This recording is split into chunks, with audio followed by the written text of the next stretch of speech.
আসসালামু আলাইকুম, সবাই কেমন আছেন? আবারও একটি বড় ভিডিও নিয়ে চলে আসলাম। তো আজকে বড় ভিডিওটা একটু অন্যরকম। আশা করি সবাই ভিডিওটা দেখবেন। আশা করি সবার ভালো লাগবে। ভালো লাগলে অবশ্যই লাইক কমেন্ট শেয়ার দিতে ভুলবেন না। তো এখানে দেখতে পাচ্ছেন বোনা খিচুড়ি বলেন আর বিরিয়ানি বলেন, যাই বলেন বলতে পারেন। এখানে আমি মুরগ দিয়ে রান্না করছি আর কি। তো আজকে একটি নতুন চুলা বানাইছি আমি। নতুন চুলা এই প্রথম বানালাম নিজের হাতে। কোনোদিনও নতুন চুলা এভাবে বানাইনি। তো হঠাৎ করে বানাইছি। চলতা উন্দাল বলে এটারে, চলতা চুলা বানাইছি আর কি। তো এখানে আমি আজকে চলতা চুলার মধ্যে রান্না করলাম বিরিয়ানি কিংবা ভুনা খিচুড়ি বলেন। আর প্রথমেই রান্না করে নিলাম চা, মানে সবাই মিলে চা খাবো নতুন চুলায়। প্রথমেই আগুন জ্বালিয়ে চা রান্না করতেছি। আর মাশাআল্লাহ আমার চুলাটা কিন্তু অনেক সুন্দর হয়েছে। আপনাদের কাছে কেমন হয়েছে চুলাটা অবশ্যই কমেন্ট করে জানাবেন। আর অনেক সুন্দর আগুন হইতেছে প্রথম রান্নাতেই, দেখেন কত সুন্দর আগুন হইতেছে।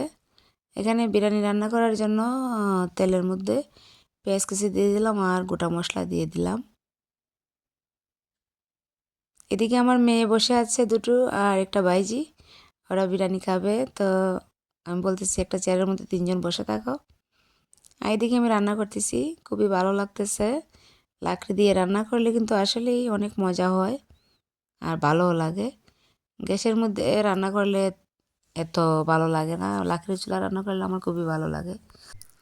আর আমার ভাইজি আর আমার দুই মেয়ে অনেক হেল্প করছে রান্নার কাজে, মানে লাকড়ি এনে দেওয়া, তারপরে ঘরের ভিতর থেকে জিনিসপত্র এনে দেওয়া, আবার ঘরের ভিতরে নেওয়া, মানে সব কিছু ওরাই করছে। আমি শুধু বসে বসে লাকড়ি দিয়ে রান্না করছি আর এই লাড়া দিছি আর কি, দেখতেই তো পাইতেছেন।